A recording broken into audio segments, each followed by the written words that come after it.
ये बताइए हमारे भारत के सबसे पहले प्रधानमंत्री का नाम क्या है? रामदेव बाबा। क्या बोला तूने? रामदेव बाबा। रामदेव बाबा। ये तो मैंने सहज हास्य योग हो रहा है।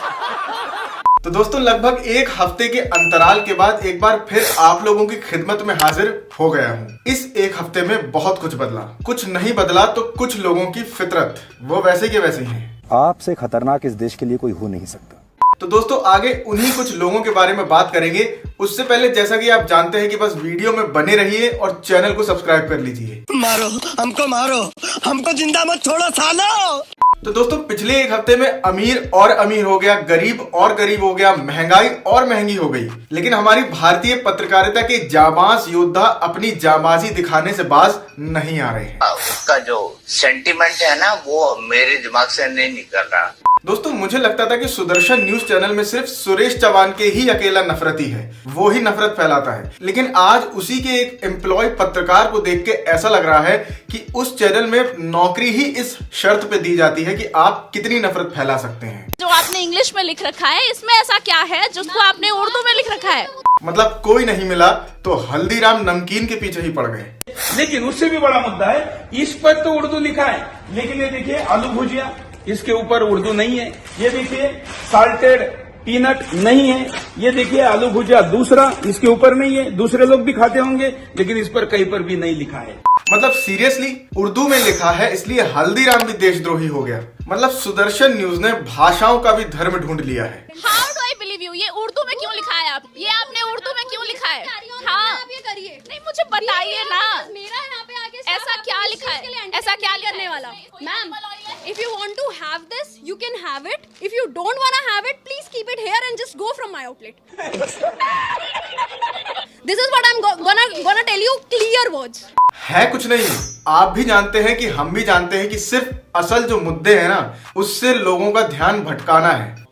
क्यों छुपाया क्यों है वो उस भाषा? Just because कि अगर आपको लग रहा है आप माइक पे आकर कुछ भी बोल रही हैं and you think कि आप पूछ सकती हैं तो आप पूछिए।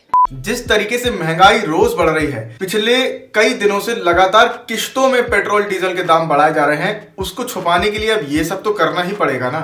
और हैरानी की बात यह है कि ये सब एक पुलिस वाले की मौजूदगी में हो रहा है। अरे तो आपको उर्दू ही क्यों पढ़नी है? बाकी किसी भी पैकेज में उर्दू नहीं लिखा है, वो जो सिर्फ व्रत के लिए स्पेशली बनाया है। आपको उर्दू ही क्यों पढ़नी है मैम? आपको पढ़ना है इंग्लिश हिंदी भी आपके लिए है वहाँ पे।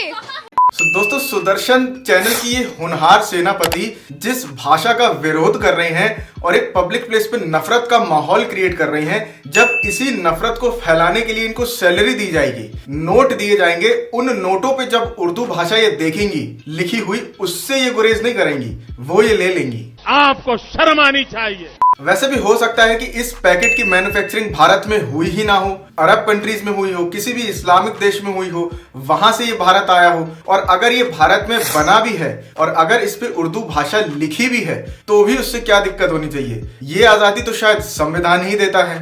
तो दोस्तों इसलिए कहा जाता है कि आज के समय में अगर आप स्वस्थ रहना चाहते हैं तो इंसानों से 1 मीटर, सभी धर्मों के धर्म गुरुओं से 1 किलोमीटर, अंधभक्तों से 5 किलोमीटर और न्यूज चैनलों से कम 20 किलोमीटर की दूरी बनाए रखें। यही आज के समय में सोशल डिस्टेंसिंग है और यही आपको स्वस्थ रखेगी, आपको फिजिकली भी स्वस्थ रखेगी और मेंटली भी स्वस्थ रखेगी। अब सुशांत सिन्हा को ही ले लीजिए, कुछ नहीं मिला तो बैठे बैठाए ताजमहल के पीछे पड़ गए कि ताजमहल प्यार की निशानी तो है, आप सब जानते हैं, लेकिन ये खून से सना हुआ है। देखते हैं कहां सना हुआ है। प्रेम की निशानी और उसमें लगा ये संगमरमर सफेद नहीं कैसे खून से सना है, आपको जानना चाहिए। 1631 में गुजरात के अकाल में 30 लाख लोग मारे गए थे, 30 लाख, और दक्षिण के इलाके में 10 लाख लोग मारे गए थे, यानी 40 लाख लोगों की लाश पर बना ताजमहल।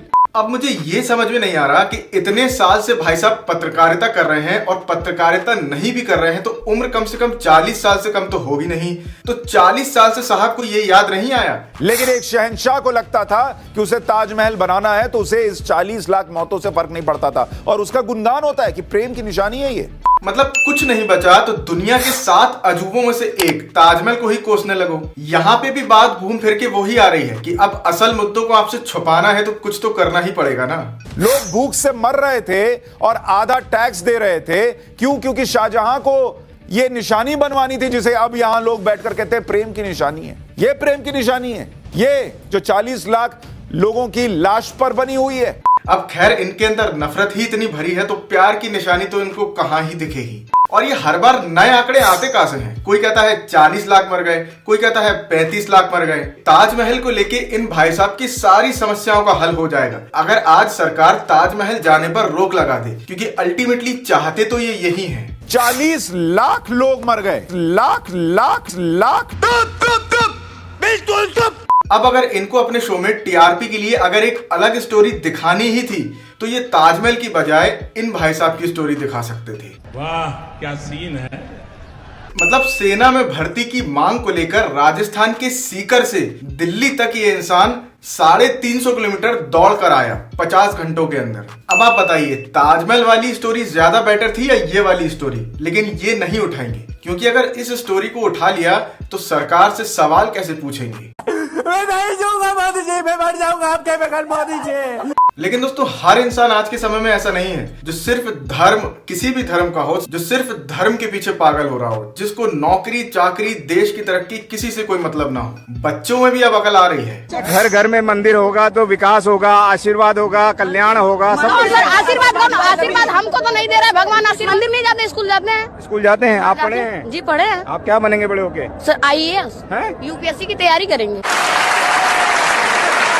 एक बात तो क्लियर है, ये बच्चा गोदी मीडिया से कोसों दूर है। विद्यालय जरूरी है, मंदिर जरूरी है, विद्यालय जरूरी है, यही मांगना पड़ता। कहते हैं मुझे गंगा माँ ने बुलाया है।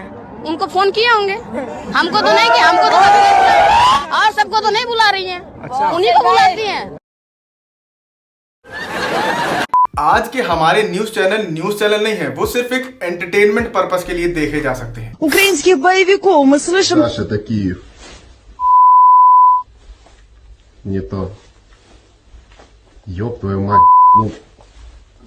Прямо сейчас... Нет? Вот, да. Нормально. Прямо сейчас мы находимся под обстрелом. ये सब क्या देखना पड़ रहा है? अच्छा है मैं अंधा हूँ।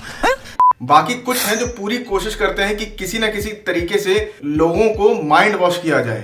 बाकी ये आपकी समझदारी पे डिपेंड करता है कि आप उनके जाल में फंसते हैं या नहीं फंसते हैं। ये गांजा पी के तो पता ही नहीं लगता कि इस दुनिया में बोलो स्वर्गलोक में पहुंच गए। समझ रहे हो? समझ रहे हो ना? तो दोस्तों जैसे कि वीडियो की शुरुआत में मैंने कहा कि अगर आप मेंटली और फिजिकली दोनों तरीके से स्वस्थ रहना चाहते हैं तो गोदी मीडिया से डिस्टेंस बनाए रखें। बाकी ये डिस्टेंस कैसे बनाए रखना है इसके लिए आप हमारे चैनल को सब्सक्राइब करें। आज के लिए इतना ही, मिलते हैं आपसे अगली वीडियो में। तब तक के लिए जय हिंद, जय भारत। वीडियो पसंद आई तो वीडियो को लाइक करें, शेयर करें और चैनल को सब्सक्राइब जरूर कर लें। देखिए एक तो बेसिक ट्रिक है, एक तो लाइक और शेयर ठोक दीजिए, महाकाल का लाइक और शेयर ठोक दीजिए। पूरा साल मेहनत करता हूँ आपके लिए बेटा, ऐसा नहीं चलेगा।